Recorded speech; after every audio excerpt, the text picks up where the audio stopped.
Hey guys, it's Matthew Zachary, and I want to tell you about the National Comprehensive Cancer Network, or the NCCN. The NCCN creates the treatment guidelines for doctors that help cancer patients lead better lives. But I want you to know that the NCCN also has guidelines for you. The patient guidelines were funded by the NCCN Foundation and were created just for people with cancer and their caregivers. They're free, they're easy to understand, and they're available right now for you, the patient and the caregiver. So go check them out at nccn.org/empower. That's nccn.org/empower.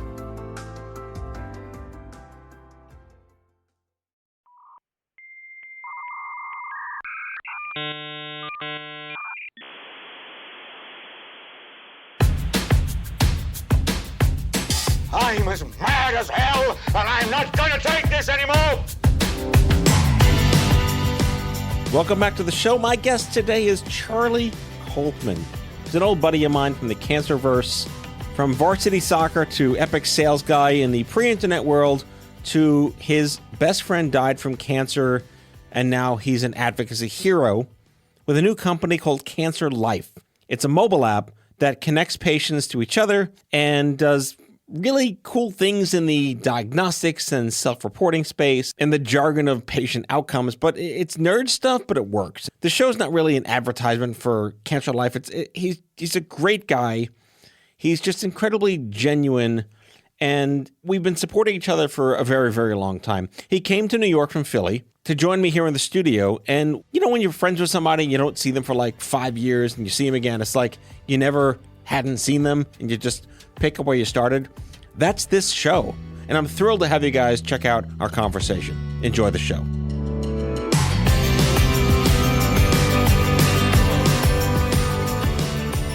Charlie, welcome to the show. Thanks, Matthew. It's been a little while. It has been a little while. All right, let's bitch about stuff. I'm in. All right, I like the layperson, the fact that, healthcare is complicated and fucked up and stupid and built the wrong way, the right way by accident, and it wasn't really meant for the end user being the patient. But where I want to start is, let's explain.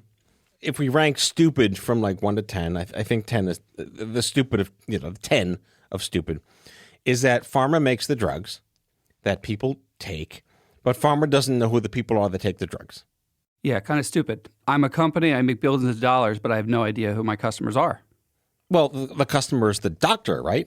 Oh, absolutely. And that's how it's been, since the beginning. And the question is, what's a better model? And why doesn't pharma recognize that, if I build a relationship with that end user, that patient, the patient will return the favor and share how their journey is going and how those drugs are working. Yeah, but our devil's advocate, is that a safety issue if you trust regular people with medications, and do you need the arbiter of Hippocrates to govern that? And wherein lies the rub between the manufacturer with the product, the person giving the product to the customer, when the doctor's really the customer? Yeah, and I think it's, everyone's trying to focus on the patient experience, but I think, patients, rarely have a seat at the table, and I think the best way that they can have a seat at the table is to contribute to the conversation, which is the data and how their journey is going, and what, is the treatment working is a really important question, and the doctor wants to know too. And if the doctor doesn't even know, because half the medications that he prescribed are not even picking up at the pharmacy, again, problem. And if anything goes wrong, don't talk to us, talk to your doctor. Right, exactly. Yeah, but again, this is the age-old issue. If the manufacturer that makes the drug doesn't know who's actually taking the drug and or not, or yes, benefiting from it, this cottage industry crept up 20 years ago of how do we get patients to talk to pharma? And it's really still hasn't really worked, has it? No, and this is also kind of a data problem, right? And as you know, I work in the cancer space. I'm not a cancer patient. But not a requisite, by the way. Well, listen, as much as I've been, my personal journey, losing my best friend to pancreatic cancer almost 11 years ago, started me on this journey of trying to improve care for patients. But to your point, Matthew, as I've said to you a million times, I've talked to 1,000 patients, but I can never know. I still don't know what it's like to walk in their shoes because every time I hear something that's shocking, something more shocking comes down the pike, especially with cancer. But here's a stat. Problems with patients and doctors and data, right? So the electronic medical record, they go in, you fill out your little form, you go for cancer treatment, and it says, how are things going? What are the symptoms and side effects? We fill out that little white paper form, you literally check everything and you hand it in. Well, that piece of paper is called patient-reported outcomes. There's nowhere for the electronic medical record to collect that data. Mary Sue at the front is just going to hand that to the doctor. The doctor's not entering that data. So in cancer alone, there are over 50 million encounters that are lost every year because that data has no place to go. Because it's written on a piece of paper with crayons. Correct, and thrown into the trash for all intents and purposes, literally in the trash. And either the doctor looks at that form and asks the patient a question, probably not, or the conversation is just lost. So the point is, it's also a data collection problem. So if pharma can't get to the data, what are they to do?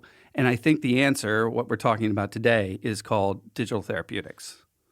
On the next exciting episode of Out of Patients, what the fuck is a fax machine doing in my doctor's office? Well, it's an app on your phone. And, when I started in this business, and you and I have had conversations about technology and folks suffering cancer. It's, there's obviously the stupid cancer population. The younger folks were more technically savvy back, 10 years ago. Right. All the rejections I got were, my mom will never use a smartphone. They'll never use an app. Well, guess what? 10 years later, fastest growing population, over 60% of seniors have a smartphone. Right. And guess what? They're on TikTok, they're on Instagram, and they're socially connected. So again, we go back to the rub, which is that pharma, the manufacturers, I'll just call it the manufacturers, whether it's a therapeutic or diagnostic, they need to know who's on these products, who's taking advantage of these services. And the only arbiters who can let pharma know are the doctors if they fill out the forms. The patients have to tell them what's wrong with them. And we're going down the rabbit hole here of pharma doesn't know what's wrong with patients who have a problem with the drugs. It's not a one-size-fits-all. I mean, a whole other show on how nearly every trial is white people, like massive challenges in diverse communities.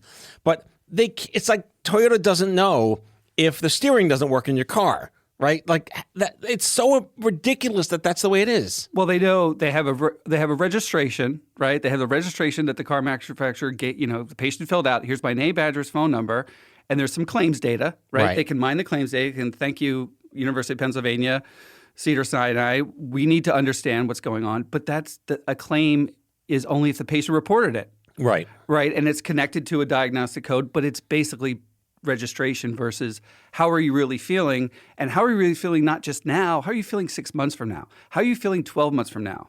How is the drug affecting you over time?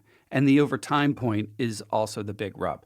Long-term patient-reported outcomes does not exist. And for something in cancer, which dramatically impacts patients' lives, not just from the disease perspective, but the symptoms and side effects associated with that treatment, the fact that it's not reported is a sin.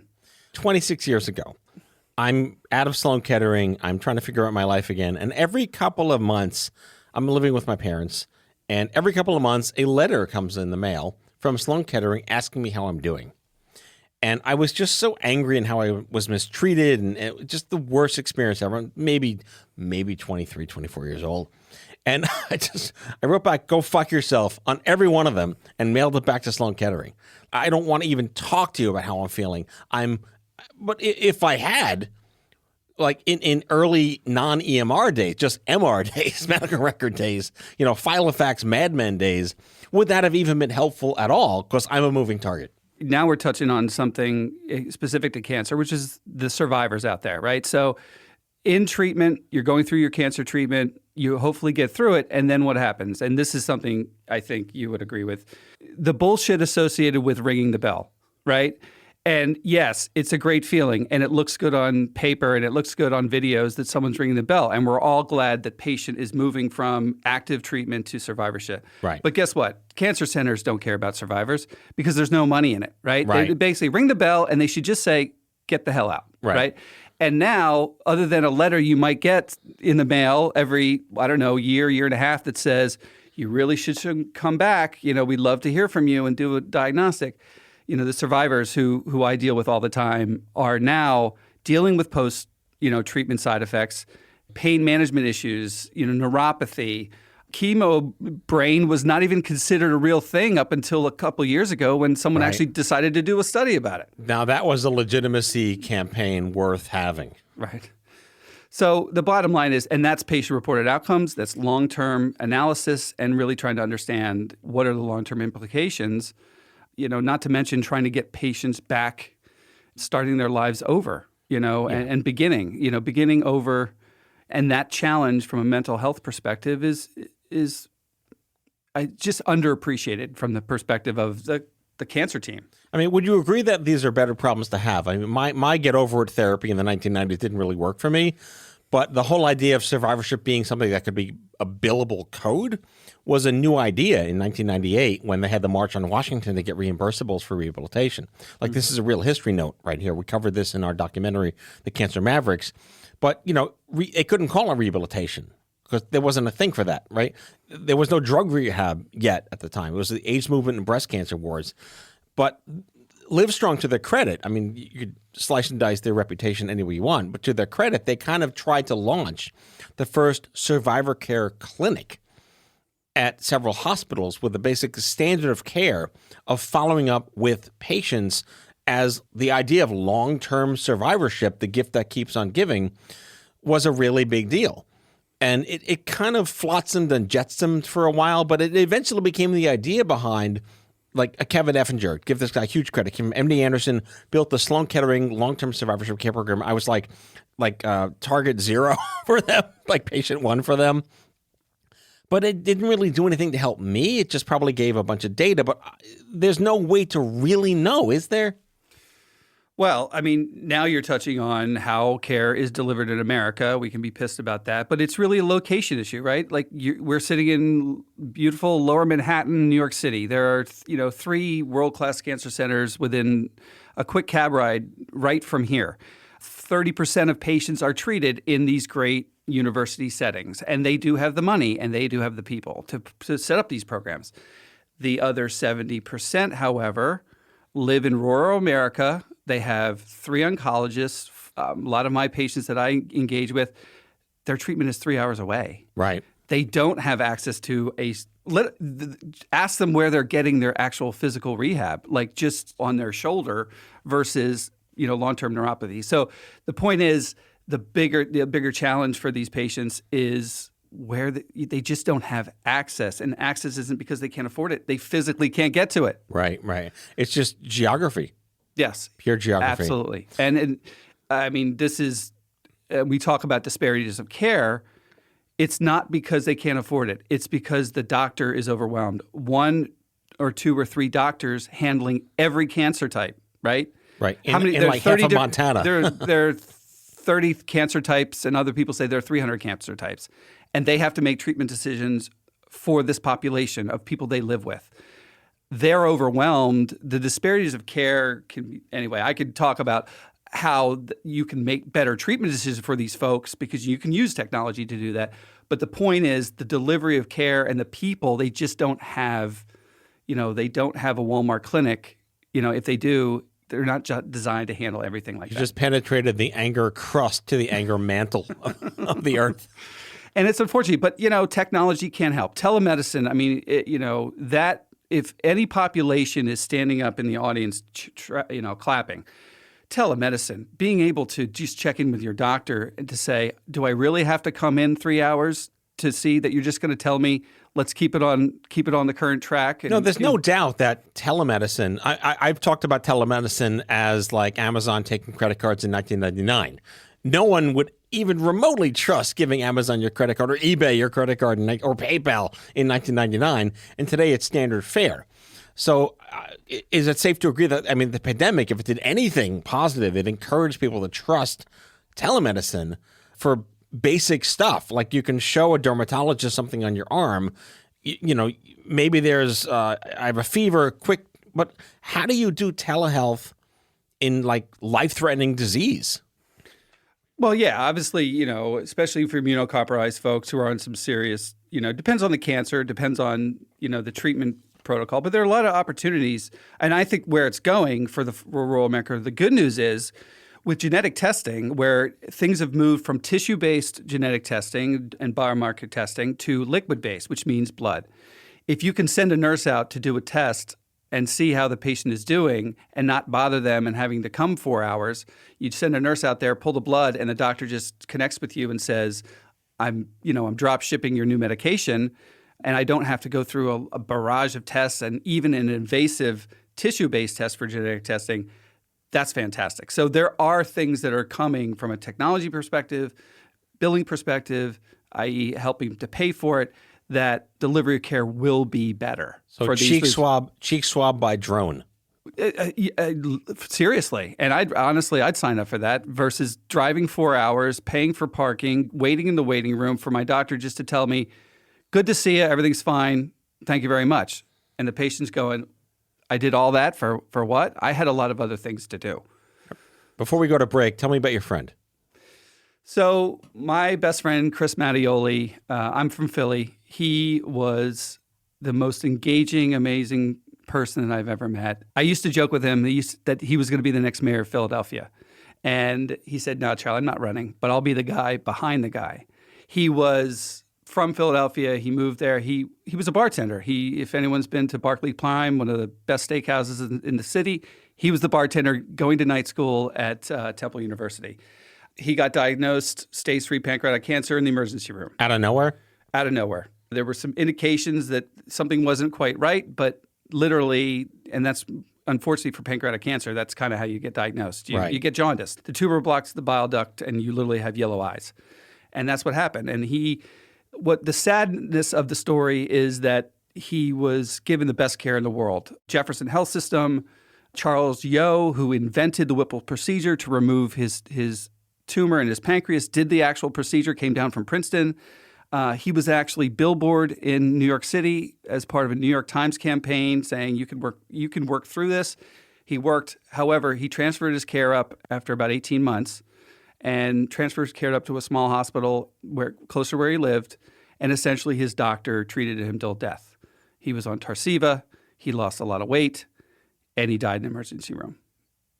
Wow. No goodbyes. And I remember sitting in the emergency room. I asked everyone to leave. There were about 25 people. I didn't think a hospital room could hold so many people. And I asked everyone to leave, and everyone knew what I was doing. And I sat there and I held his hand and I told him, 3 things about our relationship and thanking him for our friendship. And he said, Charlie, why am I here? The point is, he didn't even know that he was dying. And even his wife, on our way to home to take him for hospice, called me up and said, Charlie, go back to the hospital. Chris forgot his Tarceva pill. And I said, Lisa, I don't think he needs that anymore. The point is the system completely failed him. His doctor never said a thing. And that became my launch pad into quality of life matters to patients. And my mission has been to bring patients' quality of life into treatment decisions. And the best way to do that and how I'm achieving that is through data, getting patients to track their quality of life so they can make the best decisions for themselves. All right, we'll be right back with Charlie Coltman.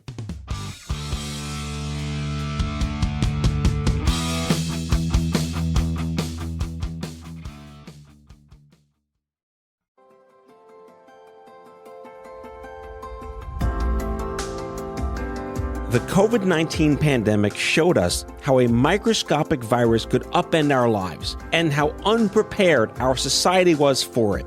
There's so much more out there that we need to understand, which is why I recommend subscribing to Crooked Media's America Dissected, hosted by former Detroit Health Commissioner Dr. Abdul El Sayed.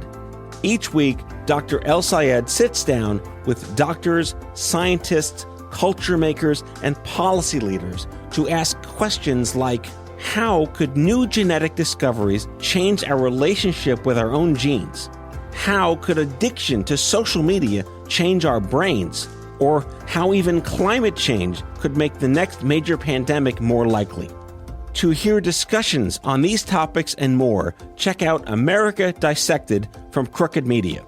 New episodes drop every Tuesday. Listen on Apple Podcasts, Spotify, or wherever you get your podcasts.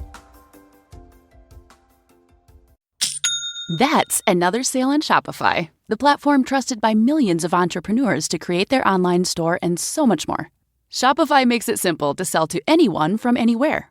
With Shopify, you'll customize your online store to your brand, discover new customers, and build the relationships that will keep them coming back. Shopify covers all the sales channels to successfully grow your business. From an in-person POS system to an all-in-one e-commerce platform, even across social media platforms like TikTok, Facebook, and Instagram. And thanks to 24/7 support and free on-demand business courses, Shopify is here to help you succeed every step of the way. It's how every minute new sellers around the world make their first sale with Shopify. And you can too. This is Possibility powered by Shopify. Sign up for a free trial at shopify.com/podcast offer, all lowercase. Go to shopify.com/podcast offer to start selling online today. Shopify.com/podcast offer.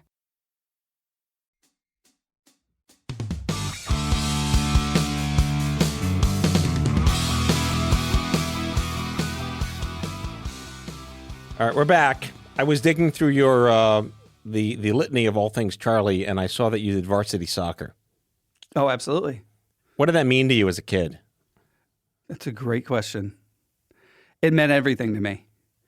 I had no friends when I was in 3rd, 4th, and 5th grade. It was incredibly lonely, but as I was a kick-ass athlete. Kickball, I was left-footed because my dad sort of forced me to play with my left foot because he said, you need to learn your left foot. And it basically became my dominant foot. So I'm right-handed, but left-footed. Wow. That's an interesting fact. So that might be our code word. That's our fun fact of the day. Right. But the point is, at that time, the best way that I felt good about myself was scoring a fucking goal. And so soccer was my best sport. Did that drive you into the whole sales business, the validation of the win? Oh my God, Jesus Christ! Matthew Zachary, PhD, man. I've been doing this a while. Man of mystery, and psychologist. No, yeah, that absolutely. In fact, it so much so that whenever I started a new sales job, I looked at what the top salesperson made, and I went for him. And I said the best way to do that in technology is where I've gone. I started SAP. I worked for Ariba. These are large IT systems, $2 to $5 million a pop. And what I would do is take the technology into a new industry, because if you can own an industry, you can sell a lot of it.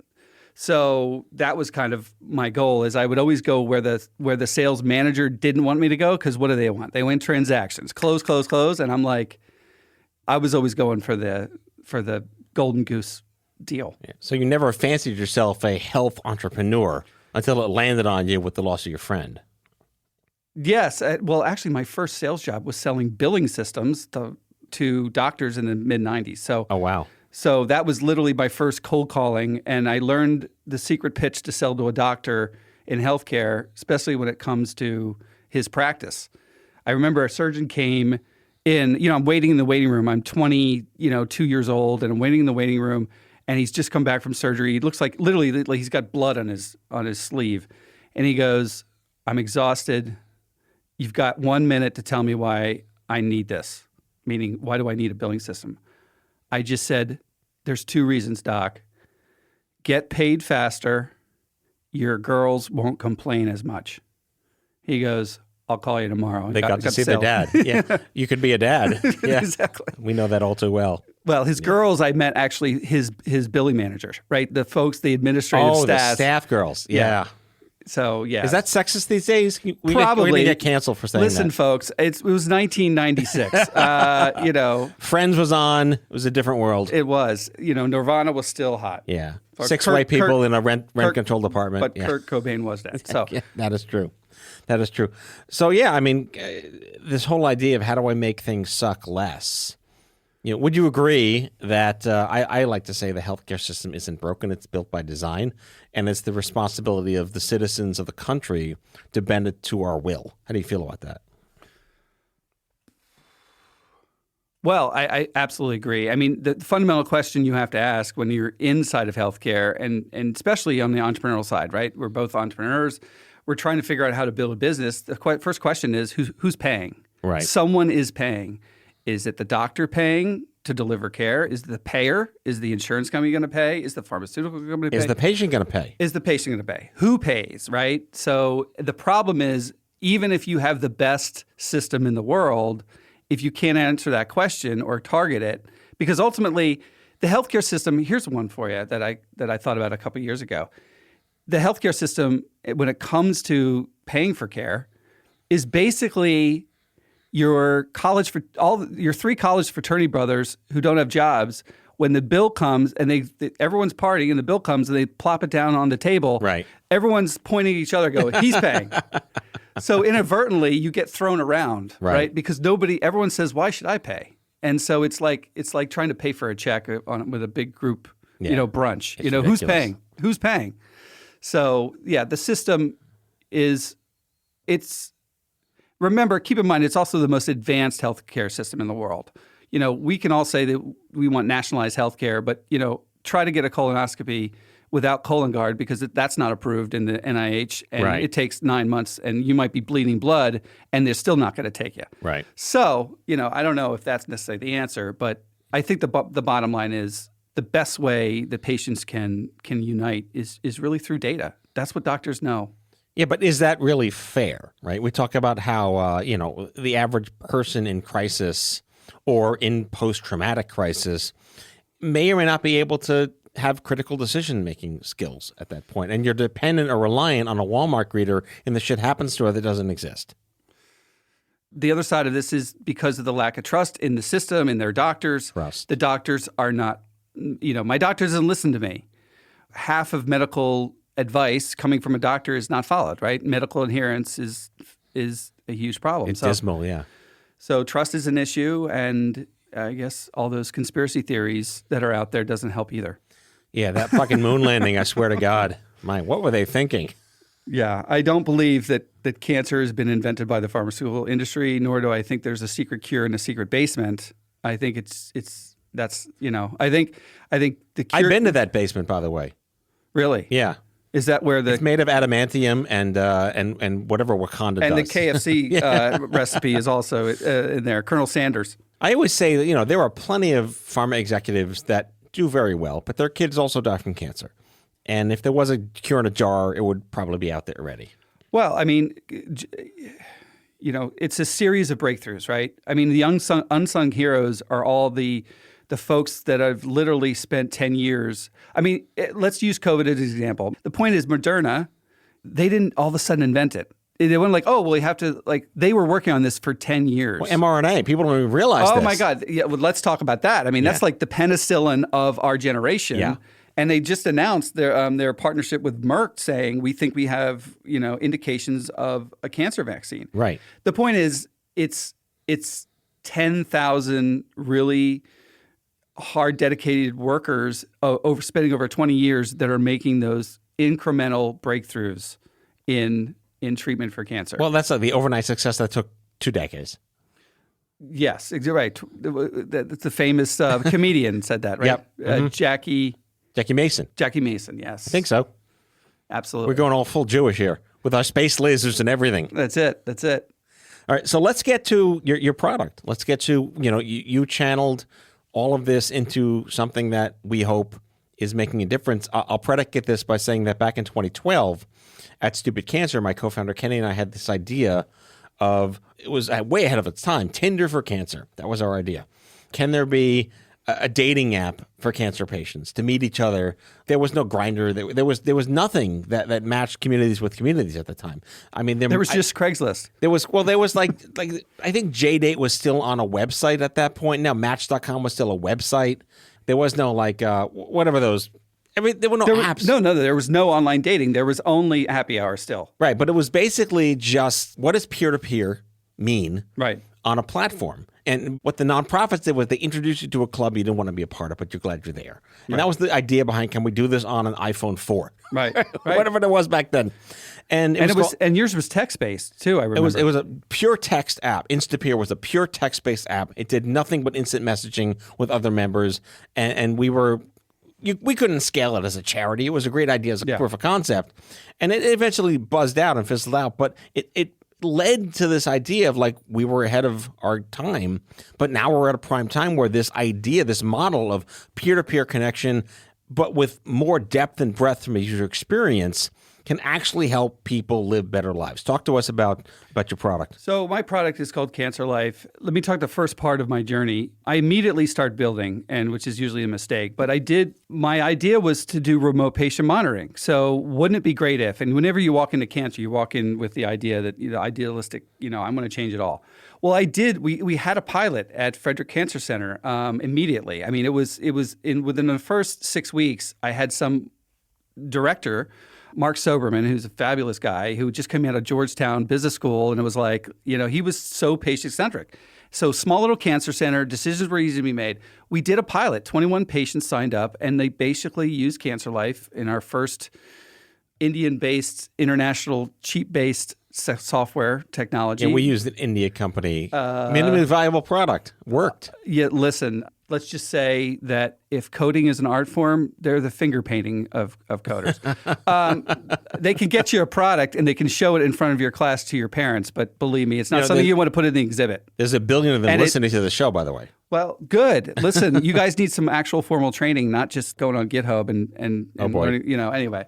My point is, we did do a pilot. And the issue was the patients loved it. We had letters being written to the director. This is the greatest system. Essentially what Cancerlife is you share using emojis and icons how you're feeling, list your symptoms, and you share it in a social network, and you could get your friends and family to comment. So it was kind of like CaringBridge meets data collection. CaringBridge. Wow. Are they still around? I don't know. Okay. I believe me. I've tried That's a great elevator pitch, though. Well, they had the first system. They, to their credit, the first online social network was used with cancer patients that they could say, hey, get all my friends and family when there's a major update. But unfortunately with CaringBridge, you're not going to use it for the day-to-day purpose. You're only going to do it every 6 months when, there's usually good news. And you don't want to use it when there's bad news. Right. Because there's shitstorm that follows, right? Everyone shows up at your house and bringing flowers and anyway, I digress. But the point is we did a pilot, and that's called remote patient monitoring, where the actual cancer center would buy the system and they would interact with patients. Well, there's a problem is this, and it goes to who pays. Do you know that 40% of the cost of delivering care, meaning the revenue that is generated by the cancer center, because cancer centers are the number one profitable center in an actual hospital, 40% of that revenue is actually gotten in the emergency room. It's the treatment and it's the doctor billing, but it's also the emergency room. So I'm trying to actually improve that, and I'm walking at cancer centers in 2012, 13, and 14 going, I can lower your emergency room visits. And I had an administrator pull me aside and said, I don't want to do that. Right, because it's going to cost them. They're going to lose revenue. Thank you for using my words against me. No, I mean, and that became the rub. And I said, a cancer center has a disincentive to lower their emergency room visits. Right. Again, this is 2012. In terms of where we are in terms of value-based care and all this other stuff. Right. I could talk about that for an hour. But the bottom line is that was a realization that I wasn't going to win that battle. The other thing, and this just goes to everything healthcare. Anyone here who's listening that may have a healthcare startup, do not disrupt the workflow of the doctor. In cancer specifically, and that was the other realization, as cancer moves to genetic testing of tissue profiling, and those companies need to do a 10 times better job, and there's going to be a whole wave of innovation around that. Doctors literally are paging through 12 pages, PDF pages, to try to figure out what type of genetic marker is this and what drug do I need. It's keeping up. It's 40, and then I have to enter all that information into the like literally. A doctor, like world-class doctor, is spending 45 minutes per patient probably every 2 weeks entering all that data. The point is, don't disrupt their workflow. They're really busy. Right. Do they really want to be messaging patients?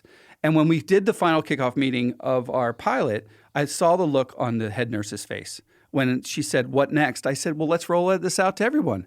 And she looked at me like I just pissed in her punch bowl. Oh, boy. And that face is burned in my brain. And I said, the cancer centers, as much as they would love to, don't have time. They don't have the IT staff.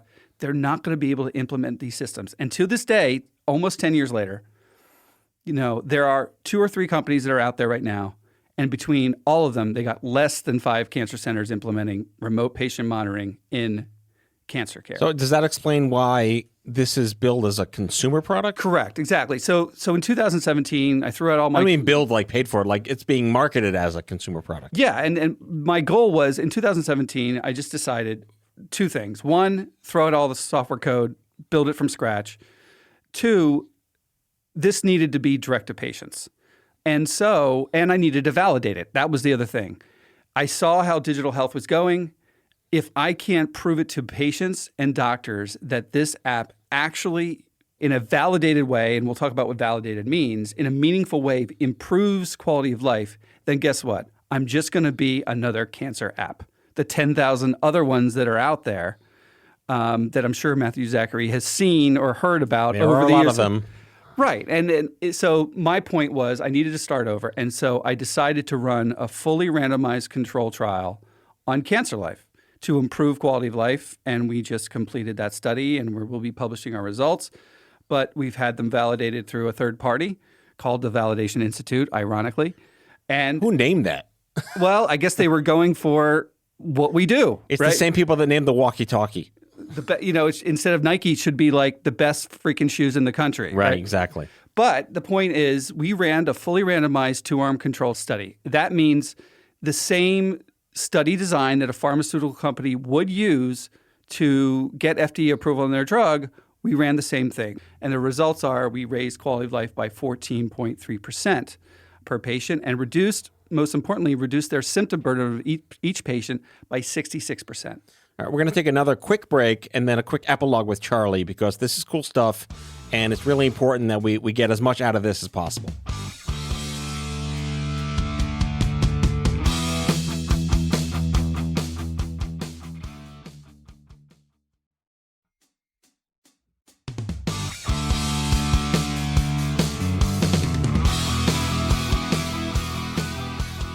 All right, you had me at evidence-based app. Yeah.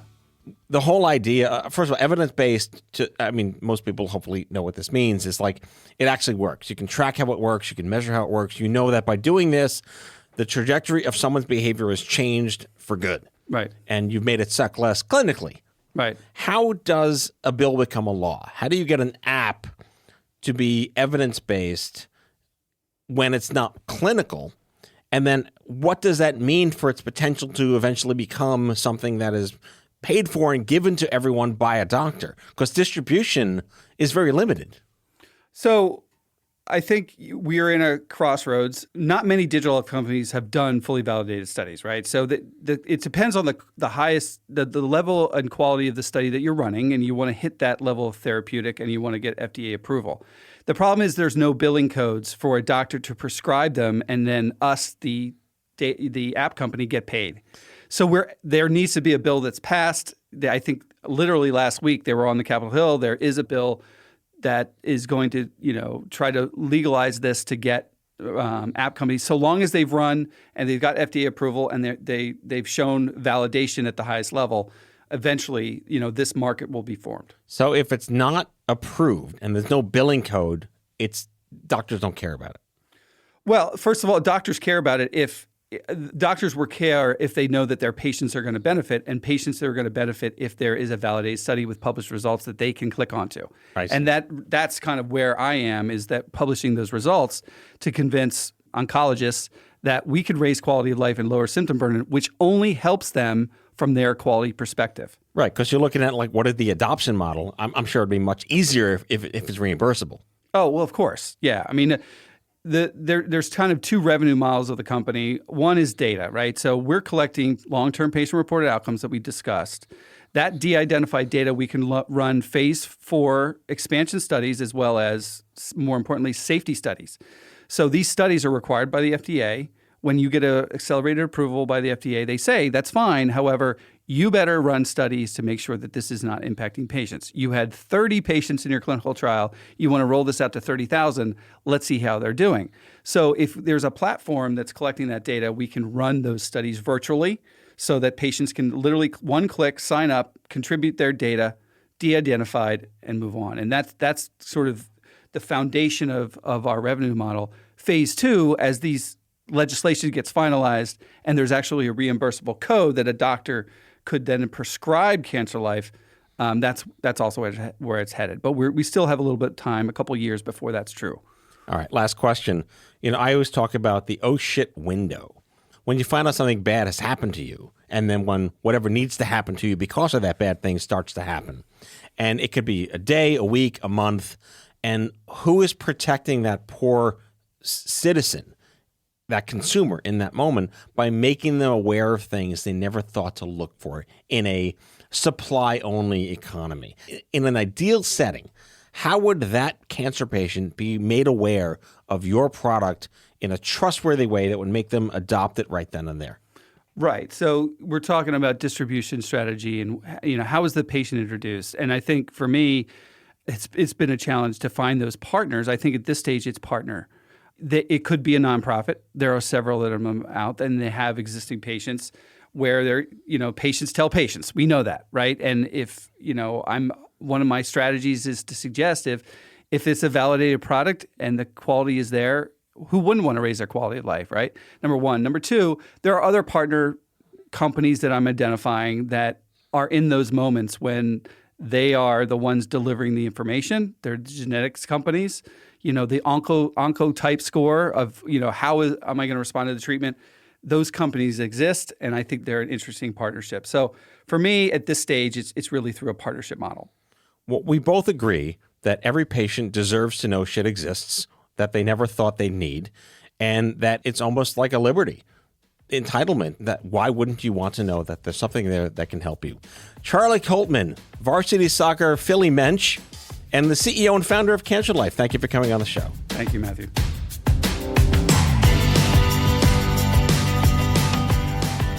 Out of Patients with Matthew Zachary is an OffScrip Health production. The executive producers are Matthew Zachary and Andrew McDowell. It's mixed and edited by Kyle Moore. If you like the show, ratings and reviews are always welcome. Leave us a message anytime at 855-AUDIO-66. That's 855-AUDIO-66 to share your healthcare shitness with us, and we might just play them on the air on a future episode.